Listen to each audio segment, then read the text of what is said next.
There's a photograph that exists in only 3 places. One copy was burned in 1957. Another was hidden inside a family Bible that no one has opened since 1961. The third sits in a county archive in rural Kentucky, filed under Medical Curiosities Restricted Access. The photograph shows a baby, but what it really shows is the end of a bloodline that had twisted back on itself for so long, nature finally said no. This is the story of the Whitaker-Fugate union, a family tree that didn't branch, it circled.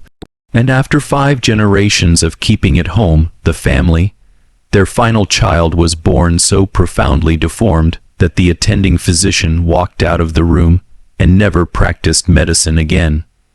The family scattered within a year.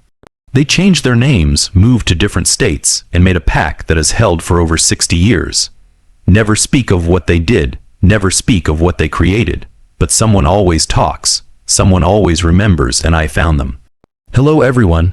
Before we start, make sure to like and subscribe to the channel and leave a comment with where you're from and what time you're watching. That way, YouTube will keep showing you stories just like this one. What I'm about to share with you isn't speculation. It's not folklore or urban legend. This is documented birth records, census data, medical files that were sealed by court order, and testimony from the last surviving member of a family that chose to erase itself rather than face what it had become. The story begins in 1847 in the mountains of eastern Kentucky, where a man named Josiah Whitaker married his first cousin, Mary Whitaker. This wasn't unusual for the time. Isolated communities often intermarried. Resources was scarce, trust was everything. You married who you knew, who your family knew. In those hills, that usually meant someone who shared your last name. Jose and Mary had 7 children. 6 survived to adulthood, and every single one of them married a cousin. Some first cousin, some second. The family believed this kept the land together, kept the bloodline pure, kept their secrets inside the family walls where they belonged. But genetics doesn't care about land rights. Genetics doesn't care about tradition. Genetics keeps a ledger, and every time that ledger is ignored, the price gets higher. By the 3rd generation, the signs were already showing. A son born with a cleft palate so severe he couldn't speak. A daughter with 6 fingers on each hand and feet that turned inward from birth. Another child who seized so violently by age 4 that they had to be restrained to a bed. The family called it God's will. The local doctor called it something else, but he was paid to stay quiet, and they kept marrying each other. By 1902, the Whitaker-Fugate family had become something of a local mystery. People in the surrounding towns whispered about them, but no one interfered. This was a panacea. You minded your business. You didn't ask questions about what happened behind closed doors. Especially not when those doors belonged to families who'd been on that land since before Kentucky was even a state. The 4th generation is where the medical records start to paint a picture that's hard to look at. I obtained copies of these records through a Freedom of Information request that took 2 years to process. What I found wasn't just a family tree. It was a medical horror show documented in the cold clinical language of early 20th century physicians who didn't have the words for what they were seeing.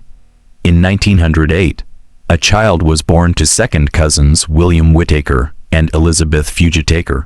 The baby, a girl they named Prudence, came into the world with what the attending midwife described as features not entirely human in proportion.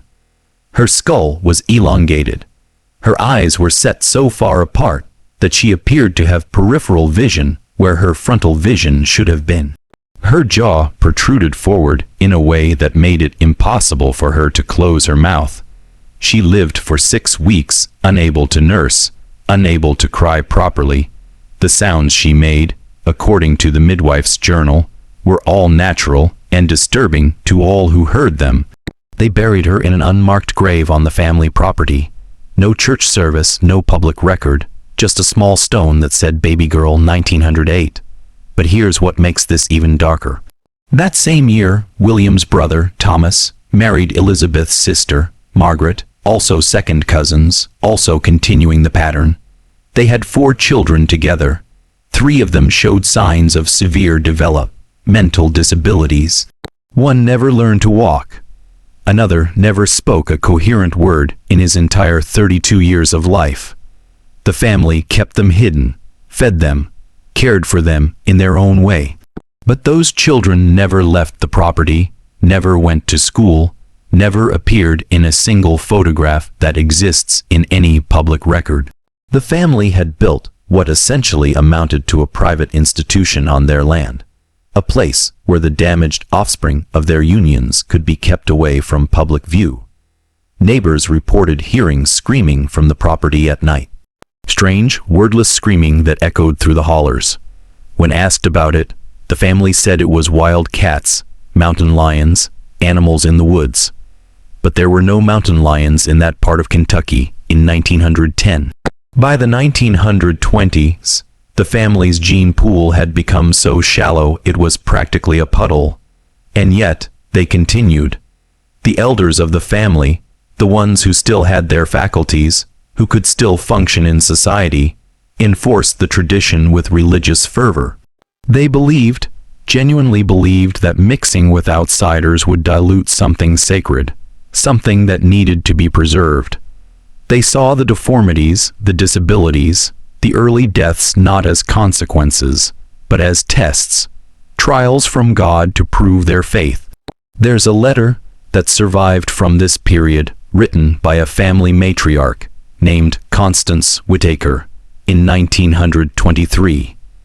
In it, she writes to a cousin who had dared to marry someone from outside the family.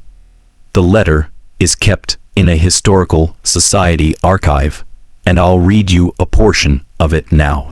You have betrayed the blood that has kept us whole for generations. You have opened the door to corruption and decay. Whatever children come from your union will be strangers to us, and strangers to God's plan. We will not know them. We will not speak their names. The cousin she wrote that letter to was 31 years old. She had married a school teacher from Virginia. They had 2 healthy children who grew up to lead normal lives.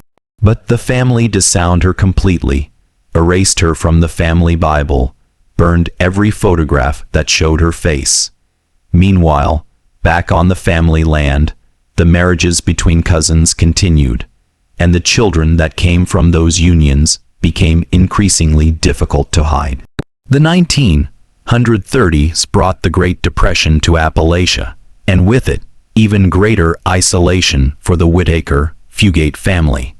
While other families were forced to leave their land to seek work in cities to open themselves to the outside world, the Whitakers retreated further inward. They had land, they had livestock, they had each other, and that was all they believed they needed. It was during this death decade that the family's intermarriage reached its most concentrated point. I'm talking about first cousins marrying first cousins whose parents were also first cousins. The family tree had become less of a tree and more of a tangled loop, folding back on itself generation after generation. If you were to draw it out, you'd see the same names appearing over and over in different positions: grandfather and great-uncle, grandmother and aunt. The distinctions becoming meaningless. In 1934, a young woman named Ruth Whitaker gave birth to twin boys. Ruth was 22 years old. Her husband Samuel was her first cousin, but here's where it gets more complicated. Ruth's mother and Samuel's mother were sisters, and both had married brothers from the same Fugate line. This meant Ruth and Samuel shared not just grandparents, but nearly identical genetic inheritance from multiple directions. The twins were born 6 weeks premature. One died within hours. The other, named Silas, survived. But he was born with a condition that modern genetics would recognize immediately: severe microcephaly.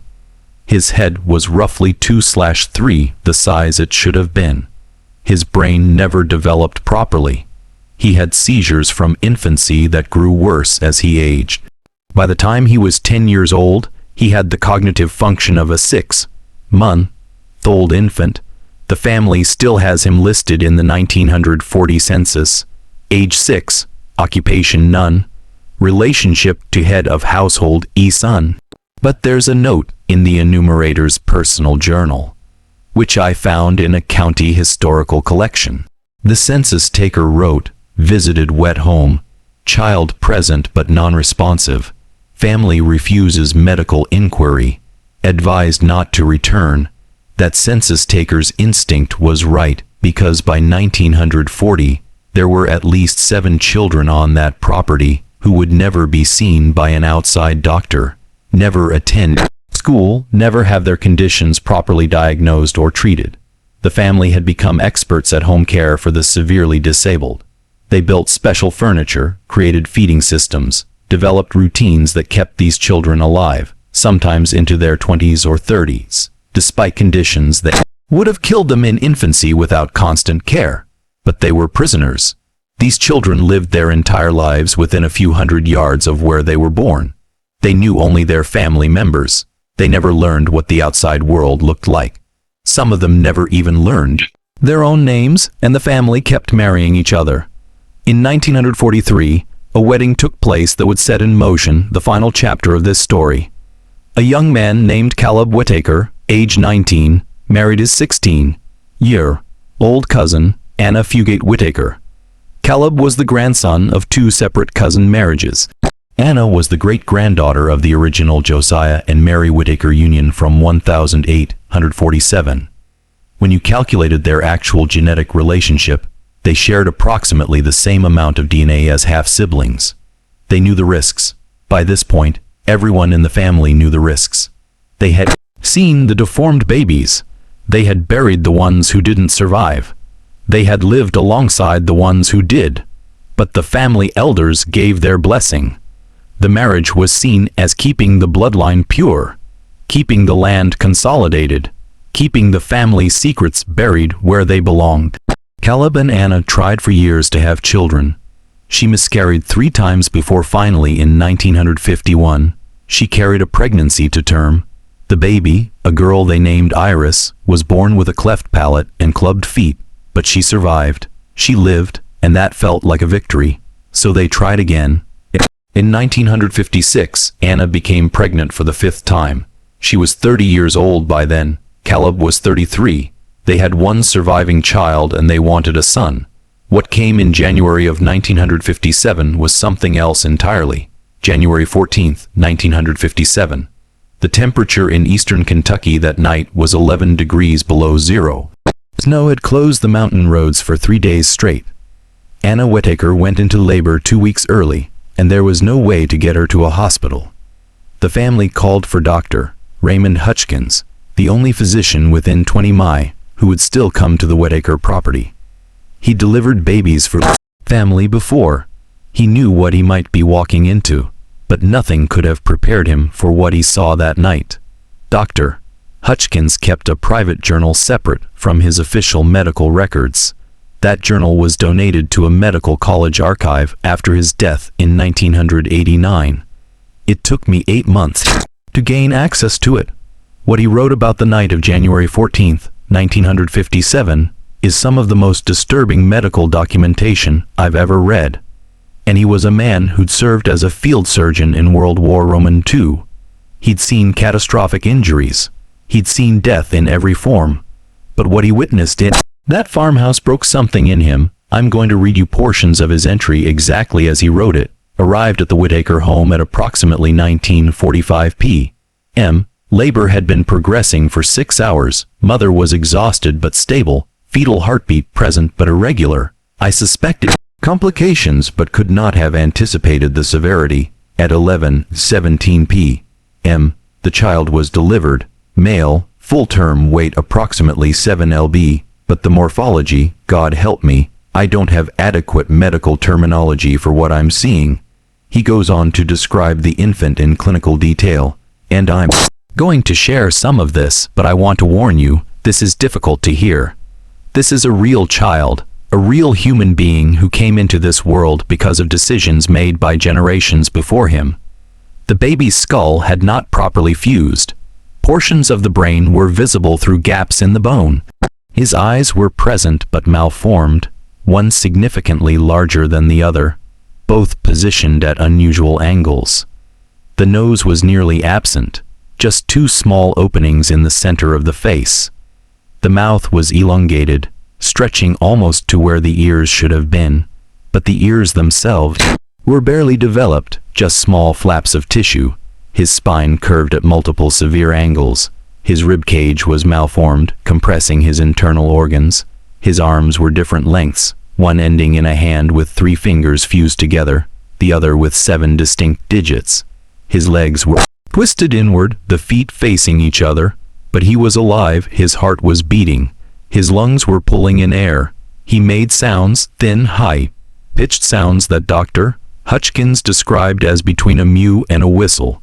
The doctor worked for 45 minutes trying to stabilize the child.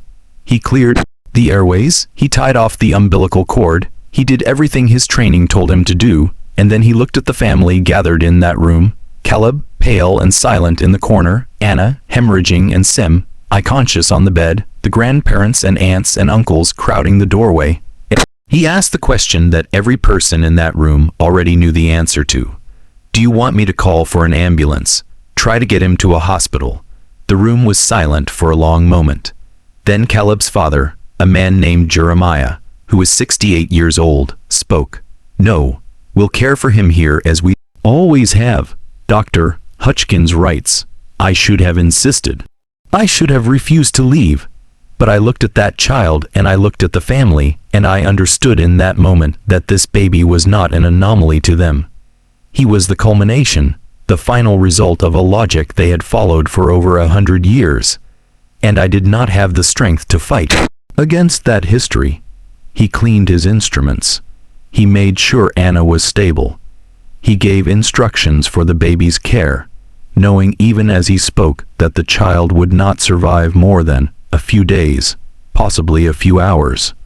The combination of defects was incompatible with life. Modern neonatal medicine might have extended it, might have managed some of the complications, but in a farmhouse in rural Kentucky in 1957, that baby had no chance. Hutchkins left the wet home at 20:30 in the morning. He drove through the snow back to his office, and he wrote in his journal, "I have delivered my last baby. I cannot participate in this any longer. What I saw tonight was not a medical anomaly. It was a reckoning. Nature's final statement on what happens when human beings ignore every biological law written into their own bodies. That child is evidence of something I was taught to never believe, that some family lines are meant to end. The baby lived for 16 hours. He never opened his eyes. He never nursed. His breathing became more labored as the night went on. And by the afternoon of January 15th, he simply stopped. They named him Abel. They buried him next to all the others in the family plot that held more unnamed infant graves than marked ones. But something had shifted. Something had finally broken that couldn't be fixed with silence and secrecy. Because 3 days after Abel's death, Caleb Whitaker walked away from the family property and never came back. Caleb Whitaker disappeared on January 18th, 1957. He told no one he was leaving. He took nothing with him except the clothes he was wearing and $40 from a coffee can in the kitchen.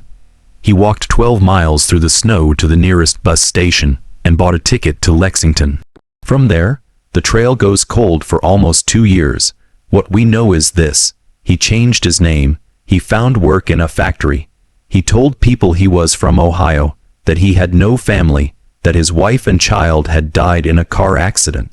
He built an entire false history for himself because the real one was too terrible to speak aloud, and he was not the only one. Within 6 months of Abel's death, the Whitaker-Fugate family began to fracture. Anna, who had nearly died during the delivery, suffered what we would now recognize as severe postpartum depression and PTSD. She stopped speaking. She stopped eating. Her sister Margaret later described finding her in the barn one morning, just standing there in the dark, staring at nothing, tears running down her face, but making no sound at all. The family tried to care for her the way they'd cared for all their damaged members, quietly, privately, without outside intention worsened. By June of 1957, she had attempted to harm herself twice. Finally, against every instinct the family had, they admitted her to a psychiatric facility in Lexington. It was the first time in living memory that the family had allowed outsiders to see the depth of their suffering. The intake interview at that facility still exists. I obtained it through a medical records request with identifying information redacted, but the details are unmistakable. The interviewing psychiatrist noted patient presence with severe dissociative symptoms and intrusive traumatic memories related to childbirth. Patient repeatedly states she has created a monster and that the family curse has finally reached its conclusion. Patient shows extreme guilt and expresses belief that she has been punished by God for sins she will not specify. Anna never returned to the family property.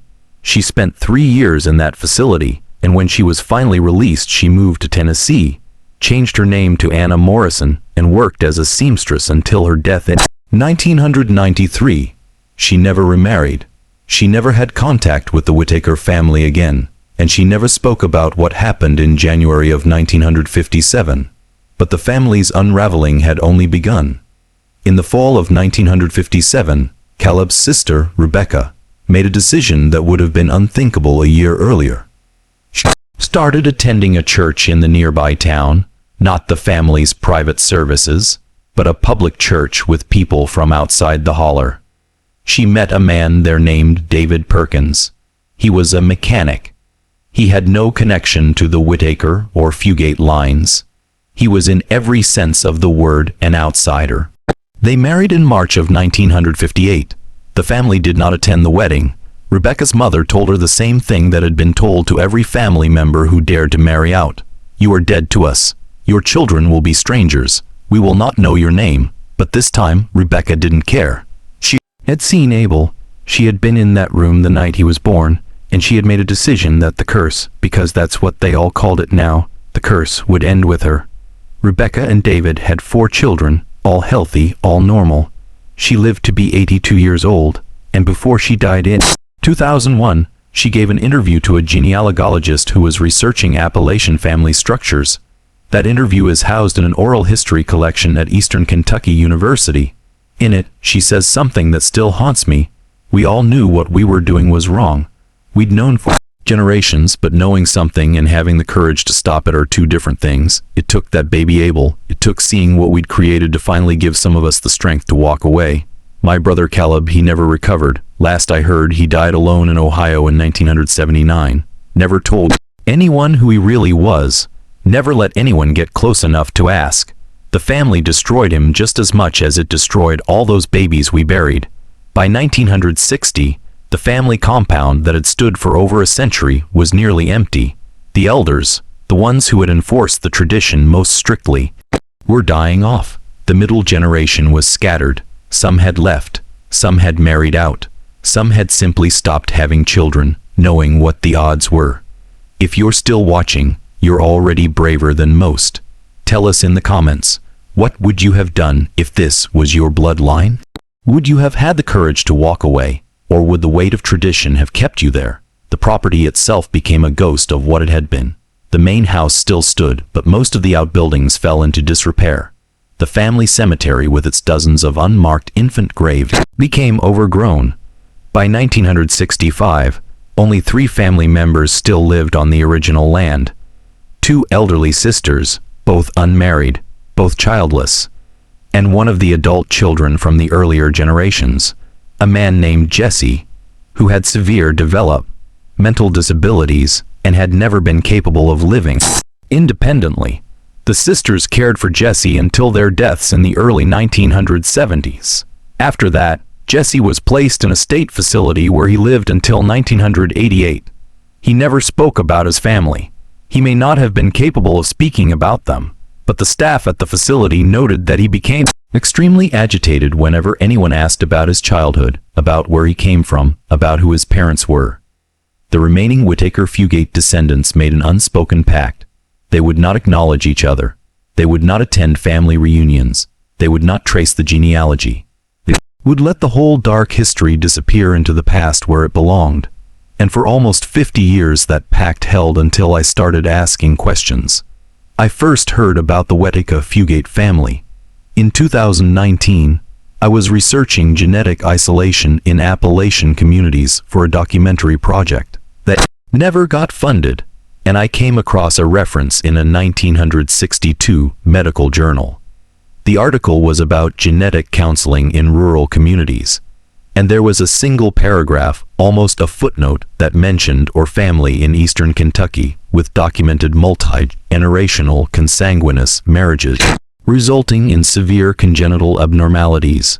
No names, no location, just that one paragraph, but it stayed with me. I spent 2 years tracking down that reference. I filed Freedom of Information requests with county health departments across eastern Kentucky. I visited historical societies. I combed through census records and birth certificates and property deeds, and slowly, piece by piece, the stories started to emerge. The breakthrough came from a woman I'll call Sarah. She's one of the last living descendants of the Whitaker-Fugate line, though she's separated by enough generations and marriages that she bears no genetic burden from the family's history. She reached out to me after seeing a post I'd made in a genealogy forum. She said she had information about a family secret that had haunted her grandmother until the day she died. We met in a coffee shop in Lexington in the fall of 2021. Sarah was 63 years old, a retired teacher, soft-spoken and nervous. She brought with her a shoebox filled with photographs and letters that her grandmother had kept hidden in an attic for decades. Her grandmother had made her promise never to show them to anyone while certain family members were still alive, but those family members had all passed away by then, and Sarah said she couldn't carry the secret anymore. My grandmother was Rebecca. She told me the one who married out, and she told me things before she died that I've never repeated to anyone. About the babies, about what really happened on that property, about the night that last baby was born. Sarah's hands shook as she opened the box. Inside were photographs I had never seen in any archive, pictures of the family compound in the 1940s, a wedding photo from 1943, Caleb and Anna looking young and hopeful, surrounded by family members whose resemblance to each other was unsettling. Several children in the photographs had visible physical abnormalities. One child, who appeared to be about 10 years old, had eyes that were so far apart they seemed to be on the sides of his head rather than the front. But the most disturbing photograph was at the bottom of the box. It was smaller than the others, badly faded, creased down the middle, as if someone had tried to tear it, and then thought better of it. Sarah hesitated before showing it to me. "This is the only photograph that exists of Abel," she said quietly. "My grandmother took it the morning after he was born, before he died. She told me she did it because she wanted there to be proof of what they'd done, what they'd created. She said the family had hidden too much for too long, and she couldn't let this baby disappear like all the others. I'm not going to describe what I saw in that photograph. It's not my place to sensationalize a child's suffering. But I will tell you this, Dr. Hutchkins' journal entry didn't exaggerate. If anything, his medical language had made it easier to digest than the visual reality. This was a child who had been failed by every ancestor who came before him. A child who never had a chance because 5 generations of adults had chosen tradition over biology, secrecy over science, family pride over the welfare of their own children. Sarah told me that her grandmother had carried enormous guilt for the rest of her life. Not because she had participated, she'd left, she'd married out, she'd broken the cycle, but because she'd been there, she'd been part of the system. She'd watched babies die and said nothing. She'd helped bury them in unmarked graves and went on with her life. She used to have nightmares, Sarah said. Even in her 70s, she'd wake up screaming. She'd say she could hear them, all the babies crying in the dark. She told me once that she counted them up. All the babies born on that property from the time she was a little girl until she left. 47 births.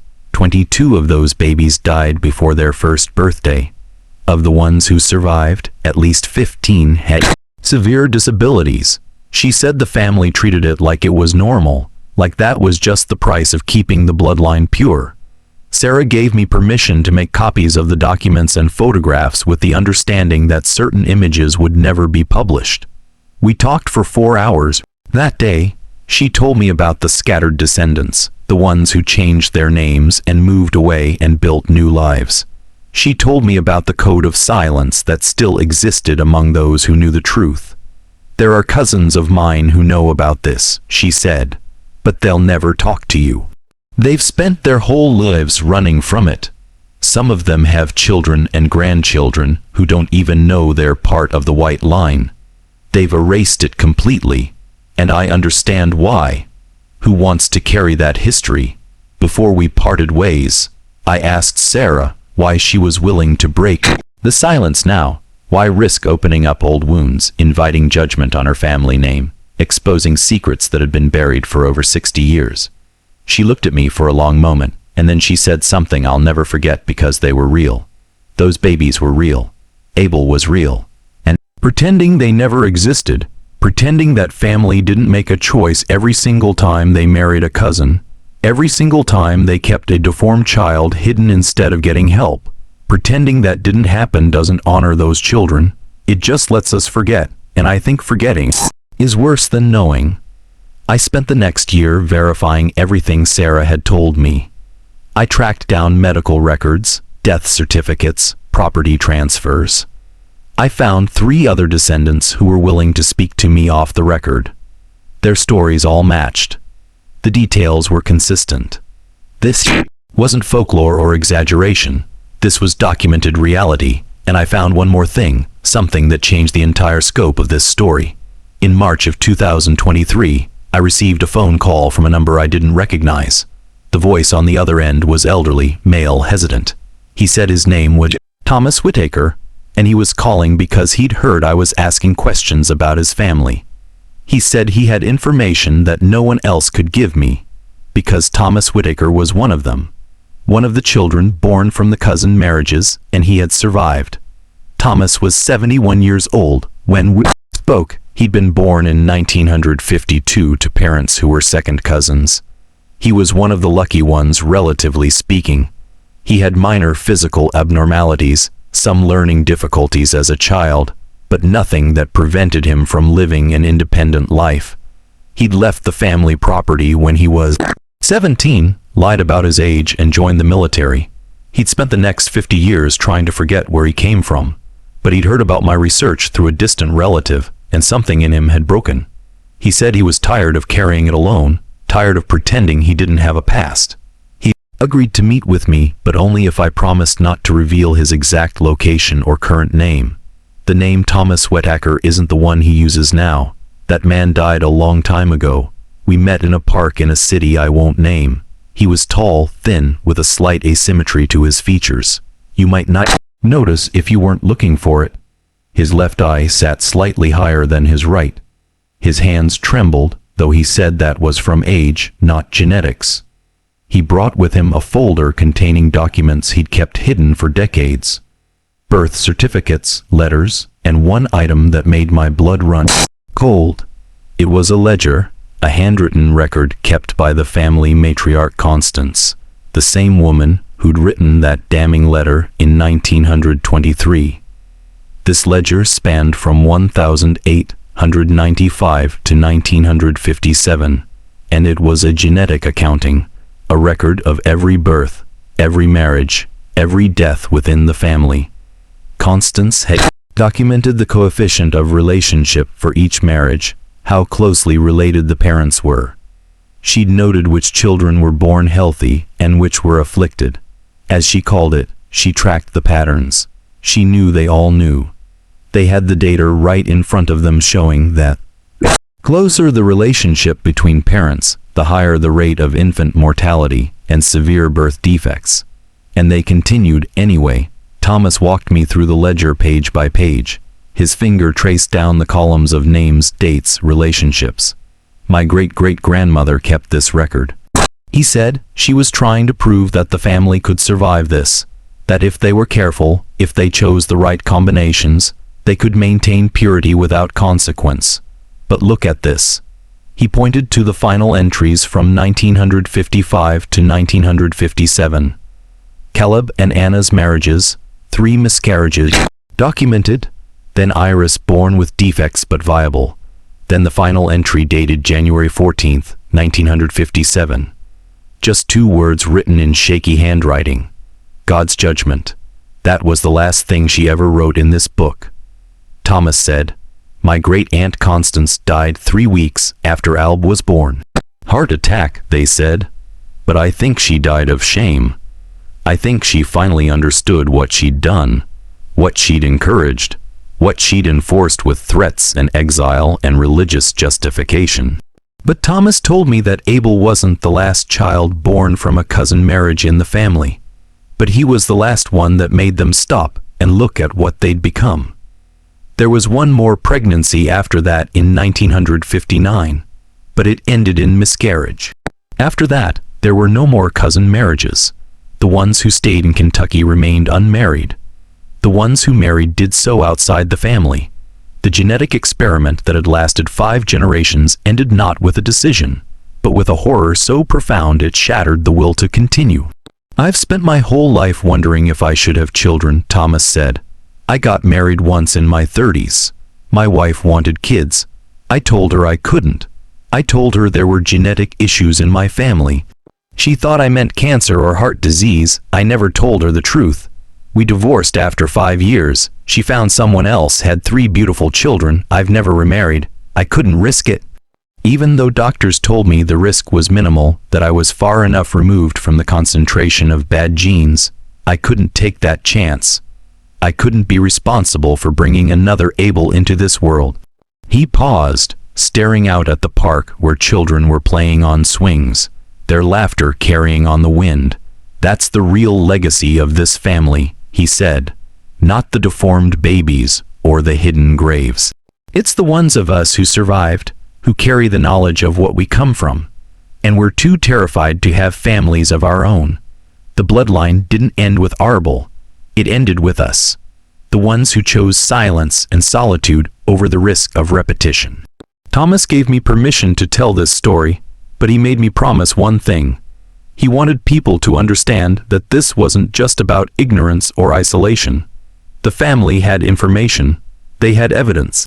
They made a choice generation after generation to value an abstract concept, bloodline purity, over the concrete suffering of their own children.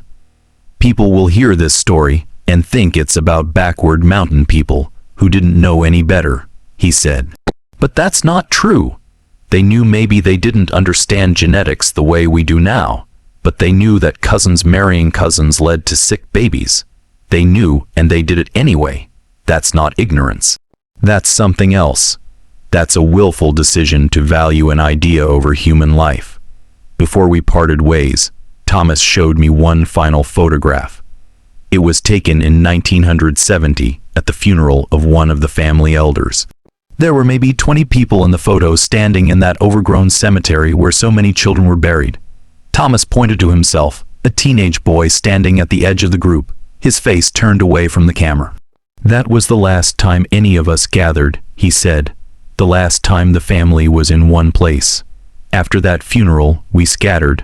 Some of us stayed in touch for a while, but eventually even that stopped. We all wanted the same thing, to forget, to move on, to pretend we came from somewhere else." He folded the photograph carefully and put it back in his folder. "But you can't forget," he said. "That's what I've learned. You can change your name, move across the country, build a whole new life, but you still know. You still carry it. And late at night when you're alone, you think about those babies. You think about Abel and you wonder how many generations it takes before something like that is forgiven." I don't have an answer to that question. I don't think Thomas does either. What I know is this: the Whitaker-Fugate family is a cautionary tale, but not just about genetics. It's about what happens when tradition becomes more important than truth, when secrecy becomes more important than safety, when the fear of outside judgment becomes so overwhelming that a family would rather bury its own children than ask for help. The property where this all happened still exists. It's privately owned now by someone with no connection to the family, The main house was torn down in the 1980s. The cemetery is there, hidden in the woods, slowly being reclaimed by nature. Most of the graves are unmarked. If you didn't know what you were looking for, you'd walk right past it, but it's there. The evidence is there in county records and medical archives and hospital ledgers. In the memories of the few survivors who carry this history, in the DNA of descendants who may never know the full truth of where they come from. Abel Whitaker lived for 16 hours in January of 1957. He never opened his eyes. He never knew comfort or love or anything beyond suffering. He was not a monster. He was not a curse. He was a baby brought into this world by people who should have known better, who did know better, and who chose their pride over his chance at life. This story doesn't have a moral. It doesn't have a redemptive ending. It just has truth.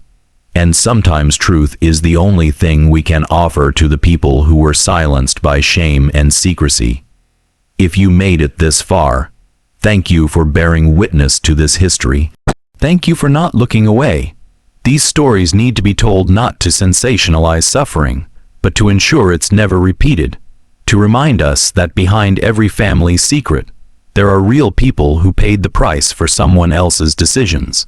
Leave a comment below and let me know your thoughts, and if you found this video valuable, please consider sharing it. Stories like this disappear when we let them, and I believe they deserve to be remembered. Until next time, I'm here in the archives finding the stories history tried to bury.